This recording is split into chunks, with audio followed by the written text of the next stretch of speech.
Hello അസ്സലാമു അലൈക്കും. Welcome back to my channel Maimoon's kitchen.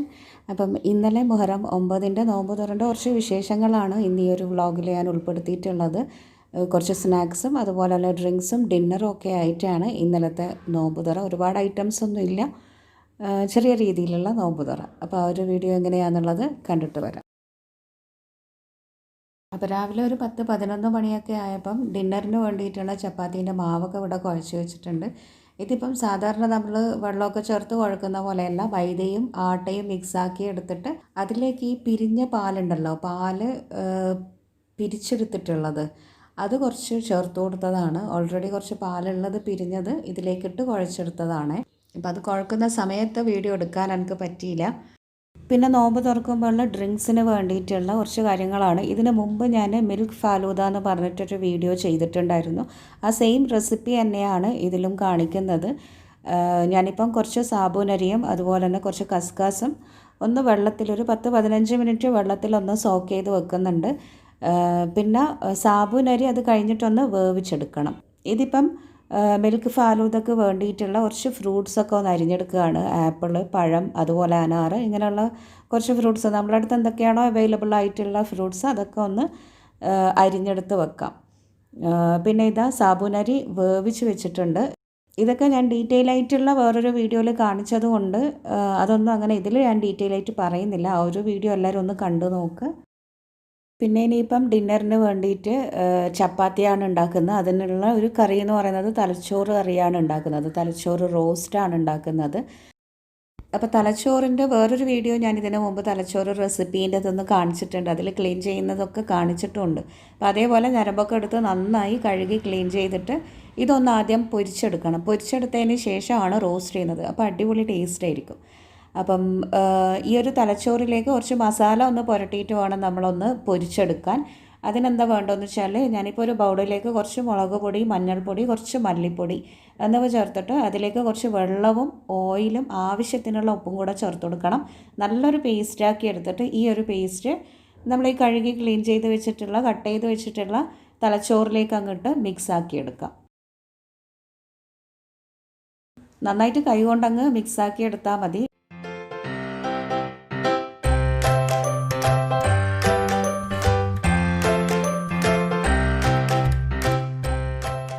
ഇനിയിപ്പോൾ ഈ തലച്ചോറൊന്ന് ആദ്യം പൊരിച്ചെടുക്കണം. അതിനായിട്ട് പാനിലേക്ക് കുറച്ച് ഓയിൽ ഒഴിച്ചു കൊടുക്കാം. ഓയിലോ അല്ലെങ്കിൽ ഗീയോ ആയിരിക്കും ഇതിന് കൂടുതലും ടേസ്റ്റ് ഉണ്ടാവാൻ, വെളിച്ചെണ്ണയൊന്നും എടുക്കുന്നതിനെക്കാട്ടിലും. അപ്പോൾ സാധാ സൺഫ്ലവർ ഓയിലാണ് ഞാൻ എടുത്തത്. അത് ചൂടായി വന്നപ്പോൾ കുറച്ച് കറിവേപ്പില ഒന്നിട്ട് മൂപ്പിച്ചെടുത്തിട്ടുണ്ട്. ഈ മാരിനേറ്റ് ചെയ്ത് വെച്ചിട്ടുള്ള തലച്ചോറും കൂടെ ഇട്ട് കൊടുത്തിട്ട് നന്നായി ഒന്ന് അങ്ങോട്ടും ഇങ്ങോട്ടും ഒക്കെ ഇളക്കി കൊടുത്ത് ഒന്ന് പൊരിച്ചെടുക്കണം. കുറേ ഓയിലിലൊന്നും ഇട്ട് ഡീപ്പ് ഫ്രൈ ഒന്നും ചെയ്യേണ്ട. ജസ്റ്റ് ഇതേപോലെ ഒന്ന് അങ്ങോട്ടും ഇങ്ങോട്ടൊക്കെ ഇട്ട് തിരിച്ചും മറിച്ചും ഇട്ടിട്ട് ആ മസാലയൊക്കെ ഈ പറഞ്ഞ തലച്ചോറിലൊന്ന് പിടിച്ച് നിൽക്കണം. ഇങ്ങനെ ഒന്ന് നെയ്യിൽ മൊരിച്ചെടുക്കുമ്പം തലച്ചോറിൻ്റെ ഇതിലേക്ക് മസാലയൊക്കെ നന്നായിട്ട് പിടിച്ചോളും. അപ്പം തലച്ചോറ് ചെറുതായിട്ട് പൊരിഞ്ഞ് വന്നിട്ടുണ്ട്. ഞാൻ ഫ്ലെയിമൊക്കെ ഓഫ് ചെയ്തു.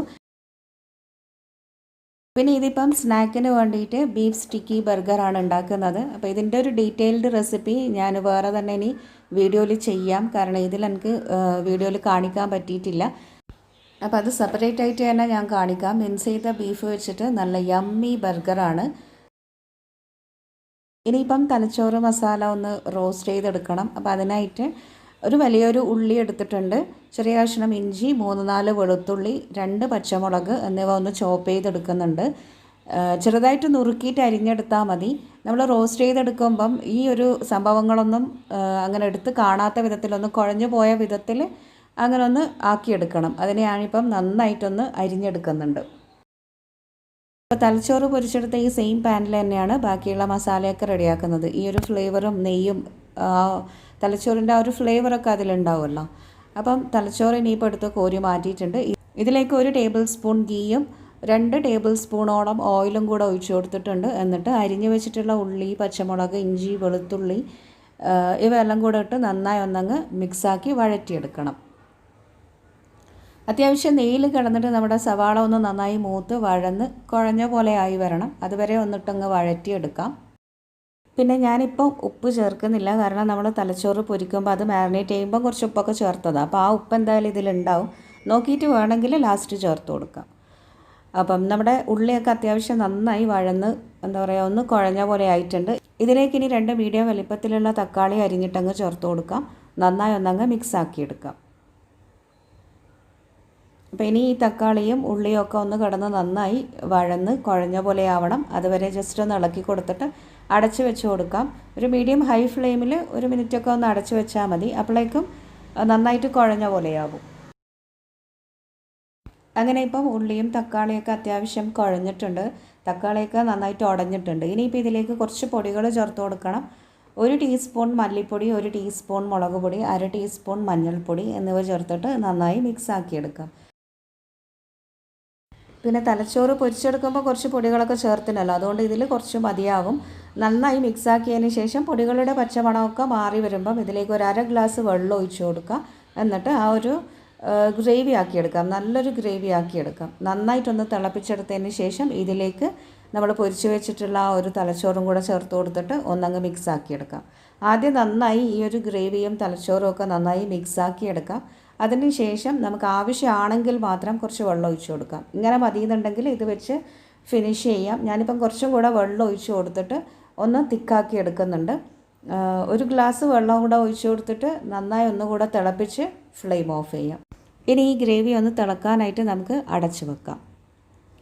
അപ്പോൾ അതിനിടയ്ക്ക് ഞാനിപ്പം ഡ്രിങ്ക്സിന് വേണ്ടിയിട്ടുള്ള കുറച്ച് കാര്യങ്ങൾ റെഡിയാക്കുന്നുണ്ട്. നേരത്തെ വേവിച്ച് വെച്ചിട്ടുള്ള സാബൂനരി ഉണ്ടല്ലോ, അത് ജസ്റ്റ് ഒരു 2 ബൗളിലിട്ട് 2 കളർ കൊടുക്കുകയാണ്.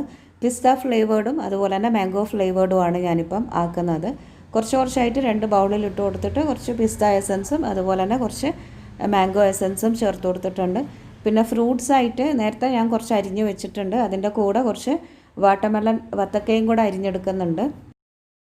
പിന്നെ ഈ ഒരു ഡ്രിങ്ക്സിന് നമ്മളടുത്തുള്ള ഏതൊക്കെയാണോ ഫ്രൂട്ട്സ് അതൊക്കെ ആഡ് ചെയ്ത് കൊടുക്കാം. പൈനാപ്പിളൊക്കെ എടുക്കുമ്പോൾ ജസ്റ്റ് ഒന്ന് പഞ്ചസാരയിലൊന്ന് വിളയിച്ചെടുത്താൽ മതി. ഇതിപ്പോൾ ഒന്ന് സെറ്റാക്കി വെച്ചതാണ്. ഇനിയിപ്പോൾ മഗ്‌രിബാകുമ്പോഴേ ബാക്കിയൊക്കെ സെറ്റിങ്സൊക്കെ ചെയ്യുള്ളൂ. അപ്പോഴേക്കും നമ്മുടെ തലച്ചോറ് മസാല ഫൈനൽ സ്റ്റേജിലെത്തി. കുറച്ച് മല്ലിയിലയും കറിവേപ്പിലയും ഒക്കെ ഒന്ന് വിതറി കൊടുത്തിട്ടുണ്ട്. അത്യാവശ്യം നന്നായിട്ട് നമ്മുടെ ആ ഒരു ഗ്രേവിയൊക്കെ ഒന്ന് തിക്കായി വന്നിട്ടുണ്ട്. നന്നായിട്ട് കുറുകി വന്നിട്ടുണ്ട്. നല്ലൊരു മണമൊക്കെ ഉണ്ട് കേട്ടോ. അടിപൊളി മണമാണ്. അപ്പം തലച്ചോറ് മസാല റെഡിയായി. ഇനിയിപ്പം എന്താ പറയുക, നമുക്ക് ബാക്കിയുള്ള കുറച്ച് കാര്യങ്ങളും കൂടെ റെഡിയാക്കാനുണ്ട്. അപ്പം ബർഗറിന് വേണ്ടിയിട്ടുള്ള പാറ്റി റെഡിയാക്കണം. അതിനായിട്ട് 2 മുട്ടയിലേക്ക് കുറച്ച് പച്ചമുളകും കുറച്ച് കറിവേപ്പിലയും മല്ലിയിലേക്ക് ഒന്ന് അരിഞ്ഞിട്ട് കൊടുത്തിട്ടുണ്ട്. പിന്നെ നമ്മൾ നേരത്തെ ഉണ്ടാക്കിയ ആ ബീഫിൻ്റെ മസാല ഉണ്ടല്ലോ, അത് ഞാനിപ്പം ഈ ഒരു എഗ്ഗിൻ്റെ മിക്സിലേക്ക് അങ്ങ് ചേർത്ത് കൊടുക്കുകയാണ്. അപ്പോൾ നമുക്ക് എത്ര പാറ്റി വേണോ അതിന് കണക്കായിട്ടുള്ള ബീഫ് മിക്സ് ഈ ഒരു എഗ്ഗിൻ്റെ മിക്സിലേക്ക് ചേർത്ത് കൊടുത്താൽ മതി. നന്നായി മിക്സ് ആക്കിയതിന് ശേഷം പിന്നെ ഇത് ഓരോ പാറ്റി ആക്കിയിട്ട് ഒന്നങ്ങ് പൊരിച്ചെടുക്കാം. പിന്നെ ബീഫിൻ്റെ മിക്സിൽ ഓൾറെഡി ഉപ്പുള്ളത് കൊണ്ട് ഞാൻ എഗ്ഗിൽ പ്രത്യേകിച്ച് ഉപ്പ് ചേർത്തിട്ടില്ല. അപ്പോൾ അതിനായിട്ട് ഞാനിപ്പം പാൻ വെച്ചിട്ടുണ്ട്. പാനിലേക്ക് കുറച്ച് ഓയിൽ ഒഴിച്ച് നന്നായി ചൂടാക്കിയിട്ടുണ്ട്. പാറ്റി ഒരുപാട് ഡീപ്പ് ഫ്രൈ ഒന്നും ഞാൻ ചെയ്യുന്നില്ല. ജസ്റ്റ് ഇതേപോലെ തന്നെ ഷാലോ ഫ്രൈ ആണ് ചെയ്തെടുക്കുന്നത്. അതിലേക്ക് ഓരോ പാറ്റി ഇങ്ങനെ വെച്ച് കൊടുക്കാം. കുറച്ച് നമ്മൾ കയ്യിലെടുത്തിട്ട് ഈ നെയ്യിലേക്ക് അങ്ങനെ അങ്ങ് വെച്ച് കൊടുത്താൽ മതി. ജസ്റ്റ് ഒരു കട്ട്ലറ്റൊക്കെ ആക്കുന്നത് പോലെ തന്നെയാണ്. പക്ഷേ ഞാനിതിൽ പ്രത്യേകിച്ച് ബ്രെഡ് ക്രംസ് അങ്ങനെയുള്ളതൊന്നും ചേർത്തിട്ടില്ല. ഇതിന് ബീഫിൻ്റെ ആ ഒരു ടേസ്റ്റ് മുന്നിട്ട് നിൽക്കാൻ വേണ്ടിയിട്ടാണ് ഞാൻ ബ്രെഡ് ക്രംസ് ഒന്നും ചേർക്കാഞ്ഞത്. ചേർത്ത് കഴിഞ്ഞാലും കുഴപ്പമൊന്നുമില്ല കേട്ടോ. ആ ഒരു കട്ട്ലറ്റിൻ്റെ ഷേപ്പിൽ നമുക്ക് കിട്ടും. ഇനിയിപ്പോൾ ഇതൊന്ന് ഒരു മീഡിയം ഹൈ ഫ്ലെയിമിൽ വെച്ചിട്ട് എന്താ പറയുക, അടിഭാഗമൊക്കെ ഒന്ന് ആറി വന്നു കഴിഞ്ഞാൽ അടുത്ത സൈഡ് അങ്ങ് തിരിച്ചിട്ട് കൊടുക്കാം.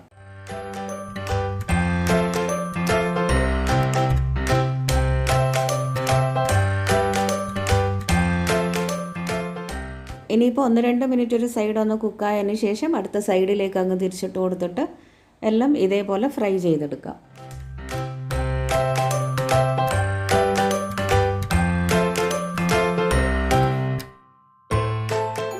അങ്ങനെ 2 സൈഡും നന്നായി ഫ്രൈ ആയി വന്നപ്പോൾ ഞാനിപ്പോൾ ഇതാ എണ്ണയിൽ നിന്നങ്ങ് കോരി മാറ്റുകയാണ്. ഇനിയിപ്പോൾ ഈ സെയിം പാനിൽ തന്നെ കുറച്ച് എണ്ണയൊക്കെ ഉണ്ട്. അതിലേക്ക് നമ്മൾ ബർഗർ ബൺ ഒന്ന് കട്ട് ചെയ്തിട്ട് ഒന്ന് മൊരിച്ചെടുക്കണം. ആ ഒരു ഫ്ലേവറൊക്കെ എന്താ പറയുക, പാറ്റീൻ്റെ ആ ഒരു ഫ്ലേവറൊക്കെ എന്തായാലും ഈ നെയ്യിലുണ്ടാവും. അപ്പോൾ അതൊക്കെ ഈ ബണ്ണിൽ പിടിച്ചോട്ടെ എന്ന് വിചാരിച്ചിട്ട് തന്നെയാണ്. പിന്നെ ബണ്ണൊന്ന് നന്നായിട്ട് മൊരിച്ചെടുത്ത് കഴിഞ്ഞാൽ എക്സ്ട്രാ ടേസ്റ്റുമാണ്. പിന്നെ ഈ ഒരു ബർഗർ ബണ്ണ് വീട്ടിൽ തന്നെ ഉണ്ടാക്കിയതാണ്. ഞാനിതിന് മുമ്പ് ബ്രെഡ് ഉണ്ടാക്കുന്നതിൻ്റെ ആ ഒരു വീഡിയോ കാണിച്ചിട്ടുണ്ട്. ആ ഒരു റെസിപ്പി തന്നെയാണ് ഇതിപ്പം റൗണ്ട് ഷേപ്പിലാക്കിയതാണ്. അപ്പോൾ നന്നായിട്ടൊന്ന് അങ്ങോട്ടും ഇങ്ങോട്ടും വെച്ച് ഒന്ന് ചൂടാക്കി എടുത്തതിന് ശേഷം നമുക്കിത് പാനിൽ നിന്ന് എടുത്ത് മാറ്റാം. അപ്പോൾ ബർഗർ സെറ്റിങ്ങൊക്കെ മഗ്‌രിബ് അടുക്കുമ്പോഴേ ഉള്ളൂ. ഇപ്പം ഞാനിത് ചപ്പാത്തി ചുടാൻ വേണ്ടിയിട്ടുള്ള പരിപാടിയിലാണ്. ചപ്പാത്തി ഇത് സാധാരണ ആ ഒരു ചെറിയ ഷേപ്പിലും സൈസിലും അല്ല, ഏറ്റവും നേർമയായിട്ട് ഏറ്റവും നീളത്തിൽ പരത്താൻ പറ്റുന്നത് പോലെ അങ്ങ് പരത്തിയെടുത്തിട്ടാണ് ചുട്ടെടുക്കുന്നത്.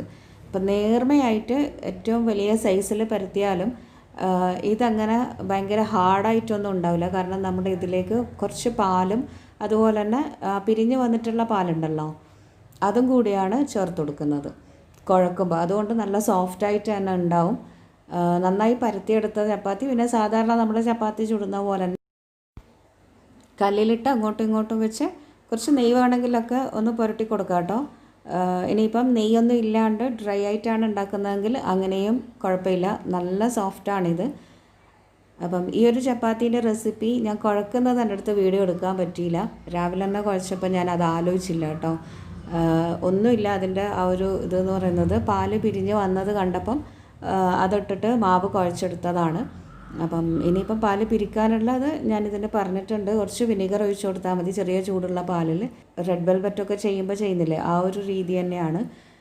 ഇനിയിപ്പോൾ ഇത് നന്നായിട്ട് അങ്ങ് ചുട്ടെടുക്കാം. എല്ലാ ഭാഗവും നന്നായി മുരിച്ച് വേവിച്ചെടുത്ത് കഴിഞ്ഞാൽ നമ്മുടെ ചപ്പാത്തിയും റെഡിയായി.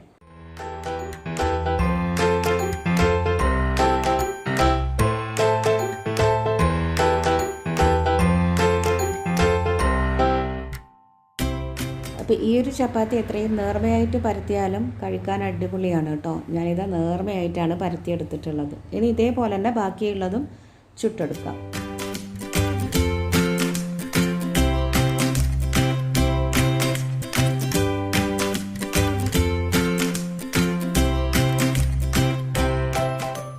അങ്ങനെ ഇപ്പോൾ 6 മണിയൊക്കെ ആയി. ഇനിയിപ്പം ബാക്കിയുള്ളതിൻ്റെ കുറച്ച് സെറ്റിങ്സൊക്കെ റെഡിയാക്കാനുണ്ടല്ലോ. അപ്പം ഞാനിപ്പോൾ ഇതാ ബർഗർ സെറ്റ് ചെയ്ത് വെക്കുന്നു. അപ്പോൾ ഒരു ബർഗർ ബൺ എടുത്തിട്ട് അതിലേക്ക് ആദ്യം കുറച്ച് മയണൈസും അതുപോലെ തന്നെ കുറച്ച് ടൊമാറ്റോ സോസും കൂടെ ഒന്നങ്ങ് മിക്സ് ആക്കിയിട്ടുണ്ട്. പിന്നെ കുറച്ച് വെജിറ്റബിൾസ് എന്ന് പറയുന്നത് ക്യാബേജ് ചെറുതായിട്ട് അരിഞ്ഞിട്ട് അങ്ങനെ ഒന്ന് വെച്ച് കൊടുക്കുന്നുണ്ട്. അതിൻ്റെ മുകളിൽ നമ്മൾ ഈ ഉണ്ടാക്കിയിട്ടുള്ള ബീഫിൻ്റെ പാറ്റി ഉണ്ടല്ലോ, അത് വെച്ച് കൊടുക്കാം. പിന്നെ കുറച്ച് മയണൈസ് അതിൻ്റെ മുകളിലൊന്ന് സ്പ്രെഡ് ചെയ്ത് കൊടുക്കുന്നുണ്ട്. ഈ ബീഫ് പാറ്റിക്ക് പകരം ഇതേ സെയിം മെത്തേഡിൽ നമുക്ക് ചിക്കൻ വെച്ചിട്ടും ഉണ്ടാക്കാം കേട്ടോ. പിന്നെ കുറച്ച് ക്യാബേജ് മുകളിൽ വെച്ച് കൊടുക്കുന്നുണ്ട്. ഒരു ഓണിയൻ റൗണ്ടായിട്ട് കട്ട് ചെയ്തിട്ട് അത് വെച്ച് കൊടുക്കുന്നുണ്ട്. ടൊമാറ്റോ റൗണ്ടായി കട്ട് ചെയ്തിട്ട് അത് വെച്ച് കൊടുക്കുന്നുണ്ട്. കുറച്ച് ലീവ്സൊക്കെ ഇങ്ങനെ അരിഞ്ഞിട്ട് വെച്ച് കൊടുത്തിട്ട് അതിനൊന്ന് കവർ ചെയ്യാം. അങ്ങനെ നമ്മുടെ ബീഫ് സ്റ്റിക്കി ബർഗർ ഇവിടെ റെഡി ആയിട്ടുണ്ട്. അടിപൊളി ടേസ്റ്റാണ് കേട്ടോ. ഇത് സൂപ്പർ ടേസ്റ്റാണ്. ആ ഒരു ബീഫിൻ്റെ ഒരു യമ്മി ടേസ്റ്റ് ഉണ്ട്, ബീഫ് പാറ്റീൻ്റെ. സൂപ്പറാണ്. ഇതേ രീതിയിൽ നിങ്ങൾ എന്തായാലും ഒന്ന് വീട്ടിൽ ഉണ്ടാക്കി നോക്ക്.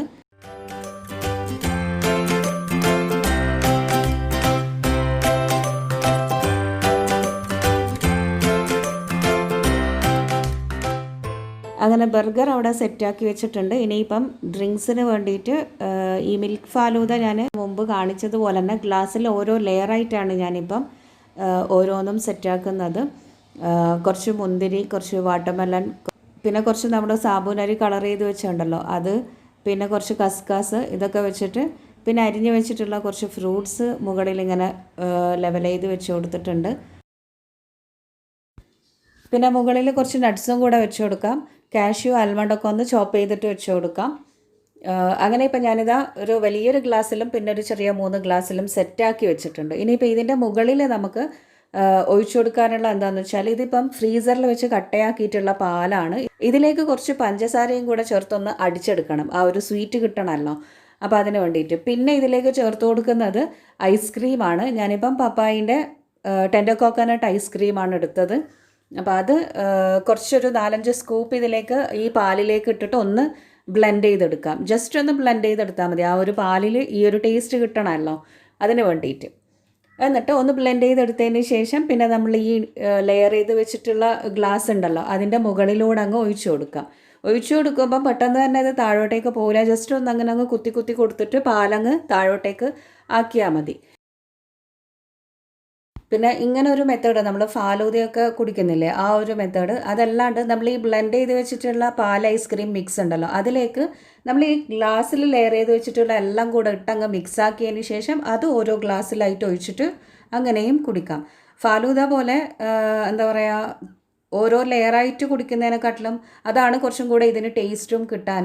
ഇതിപ്പോൾ ഇങ്ങനെ ഫോട്ടോയിലൊക്കെ കാണിക്കുമ്പം ലെയർ വൈസ് കാണിക്കുന്നു എന്നേ ഉള്ളൂ. അല്ലാണ്ട് ലാസ്റ്റ് എല്ലാം കൂടെ പാലിൽ മിക്സ് ആക്കിയിട്ട് അങ്ങനെ കുടിക്കുന്നതാണ് കുറച്ചും കൂടെ ടേസ്റ്റ്. പിന്നെ നമുക്ക് ഐസ്ക്രീം ഏത് ഫ്ലേവറിലുള്ളതും എടുക്കാം, കളർഫുൾ ആയിട്ടുള്ളതും എടുക്കാം. അതൊക്കെ ഓരോരുത്തർക്ക് കിട്ടുന്നതിനനുസരിച്ചിട്ട് ചെയ്താൽ മതി. പിന്നെ ഡെക്കറേഷന് വേണ്ടിയിട്ട് മുകളിൽ കുറച്ച് ഐസ്ക്രീമും നട്ട്സും ഒക്കെ വെച്ച് കൊടുക്കുന്നുണ്ട്. അപ്പം ഇതൊക്കെയാണ് ഇന്നത്തെ നമ്മുടെ നോമ്പ് തുറ. ഇന്നത്തെ എന്ന് പറഞ്ഞാൽ ഇന്നലത്തെ മുഹറം 9-ാം ദിവസത്തെ നോമ്പ് തുറ.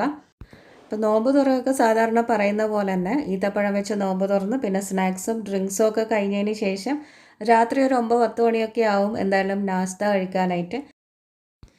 അപ്പോൾ വീഡിയോ എല്ലാവർക്കും ഇഷ്ടമായി എന്ന് വിചാരിക്കുന്നു. ഇഷ്ടമായാൽ എന്തായാലും ലൈക്ക് ചെയ്യാനും ഷെയർ ചെയ്യാനും ഒന്നും നിങ്ങൾ മറക്കരുത്. സപ്പോർട്ട് ചെയ്യുക, വീട്ടിൽ ട്രൈ ചെയ്ത് നോക്കുക. ഇനിയിപ്പം ഇന്നത്തെ നോമ്പ് തുറ നാളെ നമുക്ക് കാണാം ഇൻഷാ അല്ലാഹ്. അപ്പോൾ അതുവരെ keep watching Maimoon's kitchen. Take care and bye. Thank you. Tata bye by.